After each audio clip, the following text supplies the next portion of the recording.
യുറുഗ്വയൻ super striker Darwin Nunez ലിവർപൂളിൽ നിന്നും Saudi club അൽ ഹിലാലിലേക്ക് ചേക്കേറുമ്പോൾ താരത്തിന്റെ ലിവർപൂളിലേക്കുള്ള വരവിനെ ഓർത്തെടുക്കുകയാണ് ആരാധകർ.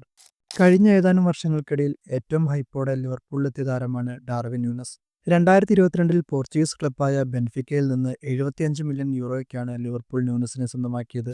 അന്ന് യൂറോപ്പിലെ പ്രമുഖ ക്ലബ്ബുകളായ മാഞ്ചസ്റ്റർ യുണൈറ്റഡും ആഴ്സണലും താരത്തിനായി രംഗത്തിറങ്ങിയെങ്കിലും താരം അന്ന് ലിവർപൂളിലേക്ക് വരാനായിരുന്നു താൽപര്യം പ്രകടിപ്പിച്ചത്. ചാമ്പ്യൻസ് ലീഗിൽ ലിവർപൂൾ ബെൻഫിക്ക മത്സരത്തിൽ ലിവർപൂളിനെതിരെ മികച്ച പ്രകടനം കാഴ്ചവെച്ചതോടെയാണ് താരം ക്ലോപ്പിന്റെ കണ്ണിൽപ്പെടുന്നത്. വലിയ പ്രതീക്ഷയോടെയാണ് ക്ലോപ്പും ആരാധകരും താരത്തെ ക്ലബ്ബിലേക്ക് വരവേറ്റത്. പ്രീ സീസണിൽ 45 മിനിറ്റിൽ 4 ഗോളുകൾ നേടി ആരാധകരെ ആവേശത്തിലാഴ്ത്തിയെങ്കിലും സ്ഥിരതയാർന്ന പ്രകടനം കാഴ്ചവെക്കാൻ താരത്തിന് സാധിച്ചില്ല.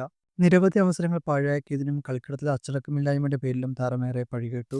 ലിവർപൂളിനായി ഡാർവിൻ ന്യൂനസും മാഞ്ചസ്റ്റർ സിറ്റിക്കായി എർലിംഗ് ഹാലണ്ടും ഒരേ സീസണിലാണ് പ്രീമിയർ ലീഗിൽ അരങ്ങേറുന്നത്. ഇരുവരും ഗോൾ വേട്ടയിൽ പരസ്പരം മത്സരിക്കുമെന്നും ആരാധകരും വിദഗ്ധരും ഒരുപോലെ പ്രതീക്ഷിച്ചു. എന്നാൽ ഹാലണ്ട് ആദ്യ സീസണിൽ തന്നെ 36 ഗോളുകൾ നേടി ഗോൾഡൻ ബൂട്ട് സ്വന്തമാക്കിയപ്പോൾ ലിവർപൂളിനായി 143 മത്സരങ്ങളിൽ നിന്ന് ആകെ 40 ഗോളുകൾ നേടാനേ ന്യൂനസിനായുള്ളൂ. ഒടുവിൽ ലിവർപൂളുമായുള്ള 3 വർഷത്തെ ബന്ധം അവസാനിപ്പിച്ച് താരം സൗദി പ്രോ ലീഗ് ക്ലബ് അൽ ഹിലാലിലേക്ക് ചേക്കേറുകയാണ്. ഏകദേശം 65 മില്യൺ യൂറോയ്ക്കാണ് അൽ ഹിലാൽ താരത്തെ സ്വന്തമാക്കിയത്.